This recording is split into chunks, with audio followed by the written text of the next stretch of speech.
नमस्कार दोस्तों, आज की वीडियो में हम लोग एक बहुत ही ज़्यादा इम्पोर्टेंट रियल एस्टेट टॉपिक के ऊपर बात करेंगे कि कैसे हम लोग बहुत सारे जो मल्टीपल प्रॉपर्टीज होते हैं उसको कैसे मैनेज कर सकते हैं।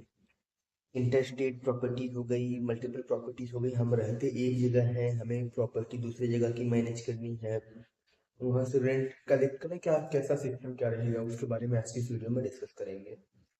देखिए, आज 2026 में भी लोग प्रॉपर्टी एक जगह रहते हैं और दूसरी जगह लेने से इतना घबराते हैं कि वो इस चक्कर में जो उनके लिए best property wise investment wise decision है उसको बहुत गलत ले लेते हैं। और लोग ये सबसे बड़ी मिस्टेक करते हैं कि प्रॉपर्टी वहीं लेते हैं कि जहाँ उनके मम्मी पापा या तो कोई रिलेटिव रहता है, सास ससुर पक्ष ही हो, कोई भी ऐसा लगता है कि वो उनकी प्रॉपर्टी को मैनेज करेंगे। इसके चक्कर में प्रॉपर्टी मैनेजमेंट का सोच के इस चक्कर में लोग प्रॉपर्टी को किसी गलत जगह ले लेते हैं, किसी गलत शहर में ले लेते हैं। देखिए, आप लोग को इस बात का हमेशा ध्यान रखना है कि आपको कभी भी प्रॉपर्टी चूज करते वक्त शहर सही चूज करना है, लोकेशन सही चूज करना है, प्रॉपर्टी सही चूज करनी है। देखिए, साउथ इंडिया में कुछ शहर हैं, नॉर्थ इंडिया में कुछ शहर हैं, जो इंडिया के टॉप 10 टॉप 15 सिटीज हैं उनको पकड़ लीजिए। इनमें ही जो प्रॉपर्टी है आपको बेस्ट मिलेगी। अगर आप दूर दराज के इलाके पर रहने वाले हैं या तो सपोज आप मुंबई में रहते हैं, आपको प्रॉपर्टी पुणे में लेनी है तो आप बेशक ले सकते हैं।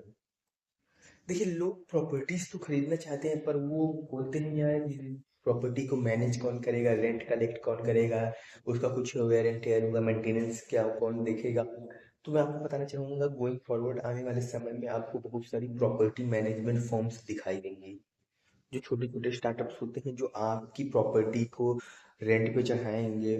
फिर रेंट एक मतलब पूरा आपका जितना भी प्रॉपर्टी को रेंट पे चढ़ाने से लेके फिर उधर जो टेनेंट आएगा उसका कुछ समूल पूरा सिस्टम वो लोग मैनेज करेंगे। और जब तक ये जो प्रॉपर्टी मैनेजमेंट फर्म्स हैं हर एक सिटी में आ नहीं जाते हैं, तब तक आप एक काम कर सकते हैं, आप किसी लोकल डीलर को जो वहाँ रहता है उसको पकड़ लीजिए। वो आपका रेंट पे घर चढ़ाने में हेल्प कर देगा, इंटीरियर वगैरह कराएगा, क्योंकि अगर एक टेनेंट छोड़ के जाता है दूसरा टेनेंट आता है तो उसे पेंट वेंट करके स्लाइडिंग लाइटिंग चेक करके एकदम अच्छे से करके देगा आपको।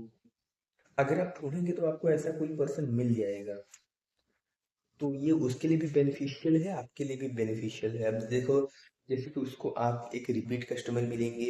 इसके अलावा उसको देखिए, आपको क्या है कि आपको एक ही बंदे को अप्रोच करना है और उसको क्या रहेगा कि उसको रिपीट कस्टमर मिल रहा है तो वो अपना जो ब्रोकरेज लेगा रेंट पे चढ़ाने का वो अलग, जो उसमें थोड़ा इंटीरियर विंटीरियर कराएगा वो अलग, तो उसको भी प्रॉफिट अच्छा होगा। और वैसे भी आजकल की डेट में टेक्नोलॉजी इतना एडवांस हो गई है कि ट्रांसपेरेंसी बहुत ज़्यादा बढ़ चुकी है, कोई आपको बेवकूफ़ नहीं बना सकता। सपोज जो लोकल बंदा है वो मतलब जो आपका है, जिसके साथ आपकी पहचान है, वो बोल रहा है कि मैंने पेंटिंग करा दी, तो आप वीडियो कॉल करके क्रॉस वेरीफाई क्रॉस चेक कर सकते हैं। और अब डायरेक्ट गूगल पे के थ्रू, ऑनलाइन यूपीआई के थ्रू आप जो भी वेंडर है उसके अकाउंट, जो कॉन्ट्रैक्टर जिसने काम किया उसके अकाउंट में आप पैसा ट्रांसफर कर सकते हैं। और जो आप लोकल बंदा पकड़े रहेंगे वो अपना चार्जेस ले लेगा। तो मोटा मोटी ये है कि आप समझ लीजिए 12 महीने आपका घर रेंट पे है तो आपको कोई 11 महीना ही समझिए। समझ लीजिए 1 महीने आपने उस पर्सन को मैनेज करने के लिए रेंट अपना दे दिया।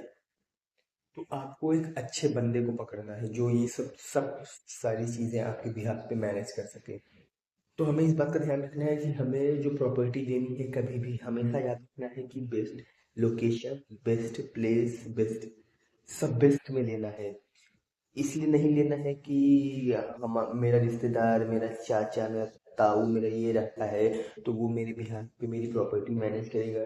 पर मैं आपको बताना चाहूँगा, देखिए रिलेटिव्स के अगर भरोसे पे आप लेंगे और आप सोचेंगे कि वो आपकी प्रॉपर्टी मैनेज करें तो आप बहुत ही बड़ी मिस्टेक करते हैं, ऐसा नहीं होगा।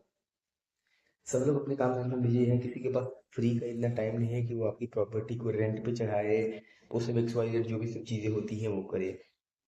और वैसे में भी किसी भी रिलेटिव से काम कराना is much more difficult than to paying a professional. तो आपको हमेशा एक प्रोफेशनल को हायर करना है। इस चक्कर में आपको किसी भी गलत जगह में प्रॉपर्टी नहीं लेनी है। प्रॉपर्टी इंडिया के किसी भी कोने में हो, मतलब जो टॉप मेट्रो सिटीज हैं वहाँ इजीली मैनेज की जाती है विदाउट एनी, मतलब विदाउट ज़्यादा प्रॉब्लम्स। तो आपको प्रॉपर्टी खरीदते वक्त इस बात का ध्यान रखना है कि प्रॉपर्टी को कैसे मैनेज करेंगे, ये क्राइटेरिया नहीं होना चाहिए आपकी प्रॉपर्टी बाइंग डिसीजन का। आपको हमेशा इस बात का याद रखना है कि आपको प्रॉपर्टी वही चूज करनी है जिसका पेमेंट प्लान अच्छा हो, जिसकी लोकेशन अच्छी हो, जिसकी प्राइस अच्छी हो। तो ये सब आपको कंसिडर करना है। तो उम्मीद करता हूँ कि एक छोटा सा वीडियो आपको अच्छा लगा होगा और आप ये जान गए होंगे कि भले इसका आप किसी भी इंडिया को कोने में रहें, लेकिन आप प्रॉपर्टी किसी और कोने में इंडिया के ले सकते हैं और वहाँ से रेंट आपको मिल सकता है। Thank you so much.